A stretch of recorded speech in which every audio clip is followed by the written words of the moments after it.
Allan Kardec foi um importante propagador, codificador, da doutrina espírita.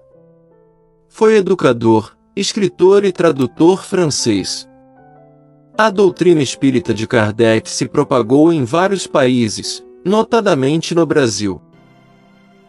Allan Kardec, pseudônimo de Hippolyte Léon Denisard Rivail, nasceu em Lyon, França, no dia 3 de outubro de 1804. Filho do juiz Jean-Baptiste Antoine Rivail e de Jeanne Louise Boamel, descendentes de antigas famílias católicas de Lyon, foi criado no protestantismo.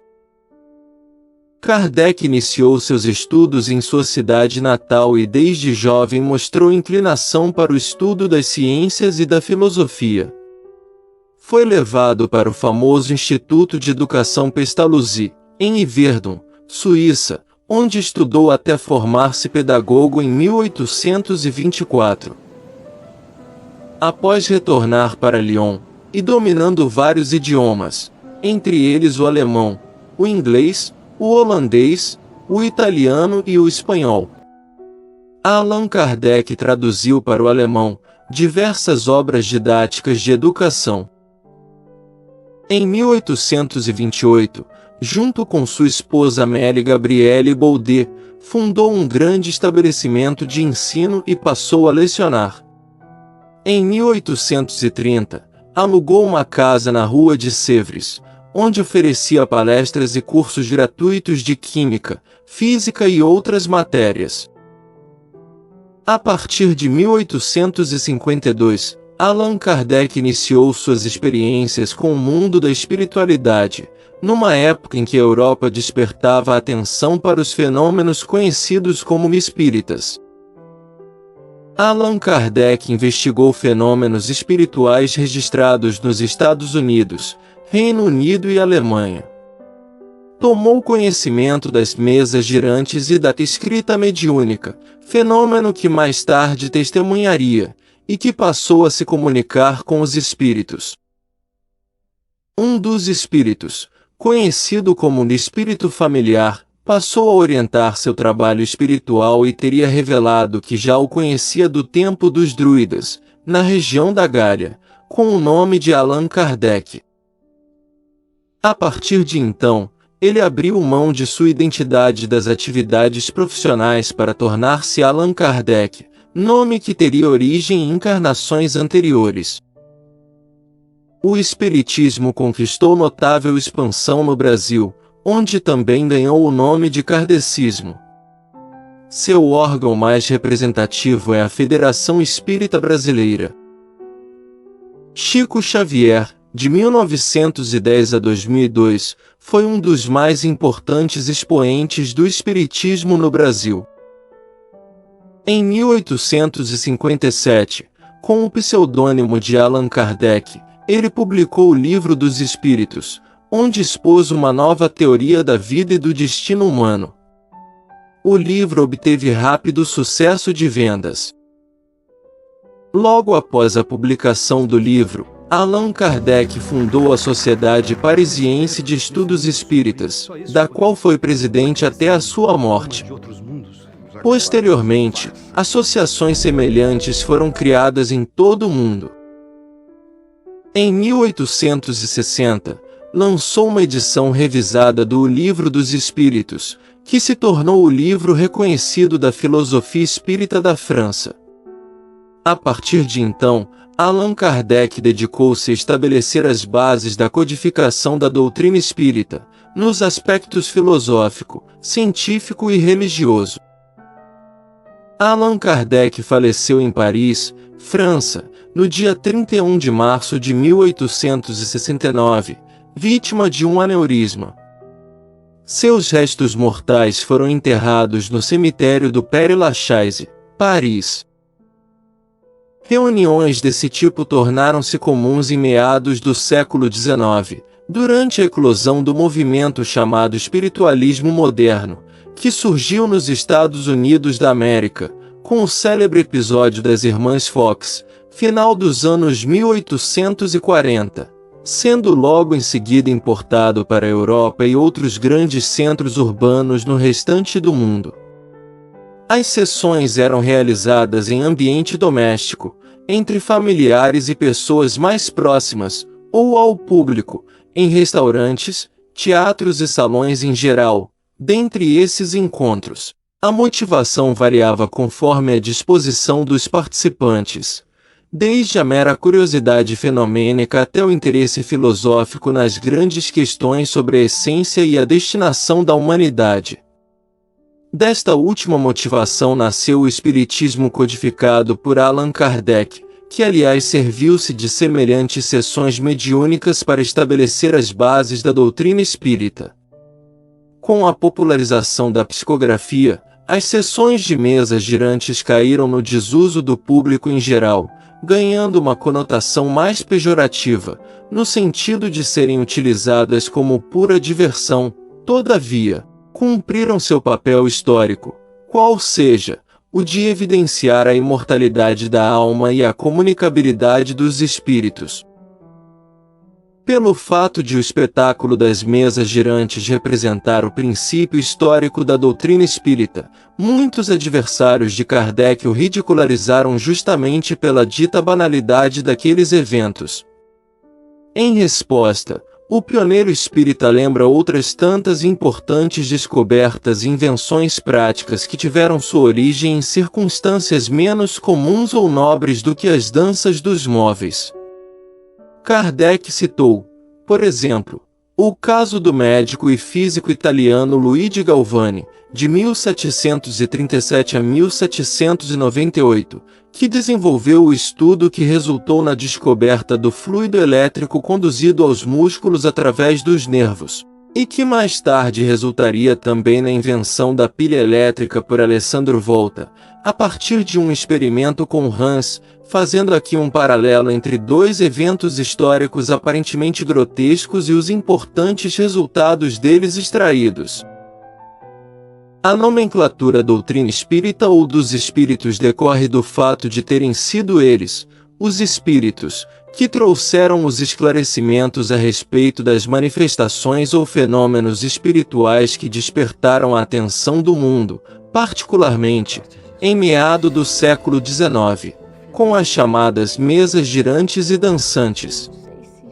O efeito mais simples, e um dos primeiros a serem observados, foi o do movimento circular numa mesa. Esse efeito se produz igualmente em qualquer outro objeto. Mas sendo a mesa o mais empregado, por ser o mais cômodo, o nome de mesas girantes prevaleceu na designação desta espécie de fenômenos. Amplamente difundidos na Europa e nos Estados Unidos, os fenômenos de efeito físico, num segundo momento, despertaram o interesse científico em desvendar as possíveis causas que, de forma aparentemente invisível, produziam os movimentos dos objetos. O que havia por trás do espesso véu do desconhecido e da superstição começou a ser levantado, contrariando os argumentos cegos e revelando com provas irrecusáveis a existência e a natureza do mundo espiritual e as suas relações com o mundo corporal. O conceituado professor Allan Kardec, inicialmente, negou-se a dar algum crédito aos fenômenos das mesas girantes. Só acreditarei quando vir e quando me provarem que uma mesa tem cérebro para pensar, nervos para sentir e que possa tornar-se sonâmbula. Até lá, permita que eu não veja no caso mais do que um conto da carochinha.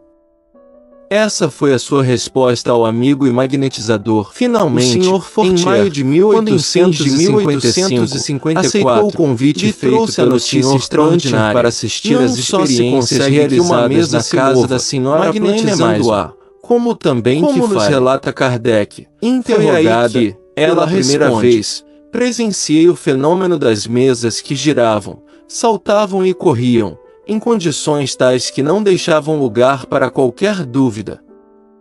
Ficou convencido de que algo mais sério ocorria por detrás daquele fato, uma presença inteligente com a intenção de trazer nova luz aos conceitos espiritualistas da época.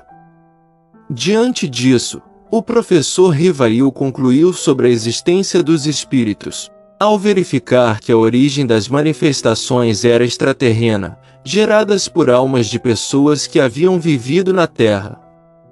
Mas, foi somente em 1856, na casa do, após observações cuidadosas, que Kardec inicia o Livro dos Espíritos. Uma nascente doutrina de cunho religioso, filosófico, científico despontava no horizonte, trazendo novas esperanças para a elevação espiritual da humanidade, numa época em que predominava na Europa o pensamento materialista, racionalista e científico. Kardec estava ciente da grandiosidade da sua missão, compreendi, antes de tudo, a gravidade da exploração que ia empreender, percebi, naqueles fenômenos, a chave do problema tão obscuro e tão controvertido do passado e do futuro da humanidade, a solução que eu procurara em toda a minha vida. Frequentando reuniões inúmeras, onde, por meio da cesta, muitas vezes se obtinham comunicações que deixavam fora de qualquer dúvida a intervenção de entidades estranhas aos presentes, Rivail formulou diversas perguntas, metodicamente organizadas, cujas respostas gradativamente foram sendo explicitadas pelos espíritos. As questões tratavam sobre filosofia, psicologia e a natureza do mundo invisível. Médiuns diversos colaboraram como intermediários com o além, pessoas com aptidões e percepções mais aguçadas, capazes de captar e traduzir os pensamentos dos espíritos. Reuniões desse tipo tornaram-se comuns em meados do século XIX, durante a eclosão do movimento chamado espiritualismo moderno, que surgiu nos Estados Unidos da América, com o célebre episódio das Irmãs Fox, final dos anos 1840, sendo logo em seguida importado para a Europa e outros grandes centros urbanos no restante do mundo. As sessões eram realizadas em ambiente doméstico, entre familiares e pessoas mais próximas, ou ao público, em restaurantes, teatros e salões em geral. Dentre esses encontros, a motivação variava conforme a disposição dos participantes, desde a mera curiosidade fenomênica até o interesse filosófico nas grandes questões sobre a essência e a destinação da humanidade. Desta última motivação nasceu o espiritismo codificado por Allan Kardec, que aliás serviu-se de semelhantes sessões mediúnicas para estabelecer as bases da doutrina espírita. Com a popularização da psicografia, as sessões de mesas girantes caíram no desuso do público em geral, ganhando uma conotação mais pejorativa, no sentido de serem utilizadas como pura diversão. Todavia, cumpriram seu papel histórico, qual seja o de evidenciar a imortalidade da alma e a comunicabilidade dos espíritos. Sobre a transição das mesas girantes para outras faculdades mediúnicas, Allan Kardec fundou e dirigiu a Revista Espírita, dedicada à defesa dos pontos de vista expostos no Livro dos Espíritos. Kardec destacou: durante algum tempo esse fenômeno divertiu a curiosidade dos salões. Depois, aborreceram-se dele e passaram a cultivar outras distrações, pois apenas o consideravam como simples diversão. Duas causas contribuíram para que pusessem de lado as mesas girantes. Em relação aos frívolos, a causa foi a moda, que não lhe permite conservar por 2 invernos seguidos o mesmo divertimento, mas que, no entanto, consentiu que em 3 ou 4 predominasse o de que tratamos, coisa que a tal gente deve ter parecido extraordinária. Quanto às pessoas criteriosas e observadoras, o que as fez desprezar as mesas girantes foi que, tendo visto nascer delas algo de sério, destinado a prevalecer, passaram a ocupar-se com as consequências a que o fenômeno dava lugar, bem mais importantes em seus resultados. Deixaram o alfabeto pela ciência, tal o segredo desse aparente abandono com que tanto ruído fazem os brincalhões. O Livro dos Médiuns, Allan Kardec, capítulo 2, item 60. Assim, Kardec sistematizou e codificou todo esse conhecimento, revelando em sua obra o registro de um espírito crítico e observador profundo dos homens e das coisas, uma prudência, um equilíbrio, uma sobriedade, um espírito positivo e despreconcebido, um bom senso. 9. Correlacionou os relatos dos espíritos aos médiuns, com pesquisas sobre a existência de dados que pudessem dar a eles uma base coerente e plausível. Deste modo, foram sendo construídos os livros básicos da doutrina espírita, o Livro dos Espíritos, o Livro dos Médiuns, o Evangelho segundo o Espiritismo, o Céu e o Inferno e a Gênese. Realmente, se Deus é pai e mãe de todos nós, jamais deveríamos ter medo dele, o que seria um contrassenso. Kardec, magistralmente e bem inspirado, disse que a fé deve ser raciocinada. Acusam Kardec de ser adulterador do Evangelho, porém, leiam atentamente, já que é sabido que todo livro tem suas partes melhores. E Kardec escolheu as mais importantes do Evangelho para nossa vivência da moral que o excelso Mestre trouxe para nós. Kardec percebeu que o Evangelho de Jesus é o melhor código de moral existente no mundo. Por isso, e de acordo com a orientação de espíritos superiores, adotou-o para o Espiritismo. E foi assim que ele escreveu o Evangelho segundo o Espiritismo, que nada mais é do que uma coletânea dos textos evangélicos mais importantes e mais apropriados para nós pormos em prática na nossa vida diária com o objetivo de nós podermos acelerar a nossa evolução espiritual e moral. E essas passagens evangélicas escolhidas por Kardec são, pois, rigorosamente as mesmas, ipsis literis. Realmente, pois o codificador da doutrina dos espíritos não adulterou nada da Bíblia nessa sua fantástica obra evangélica. Ela é ricamente comentada por Kardec e vários espíritos de alto nível de evolução moral e espiritual, entre eles os espíritos de Santo Agostinho e de alguns dos próprios autores da Bíblia, os quais se manifestaram como uniformidade de ideias por meio de um grande número de médiuns de vários países. Assim, pois, é uma ignorância ou uma fé a afirmação de que o Evangelho segundo o Espiritismo é a adulteração da Bíblia. O que você pensa sobre tudo isso? Bem, voltaremos mais vezes a este assunto, por ora agradeço a presença.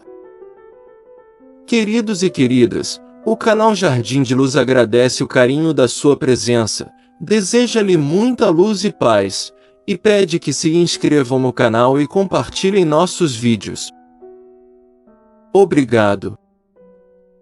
Fique bem.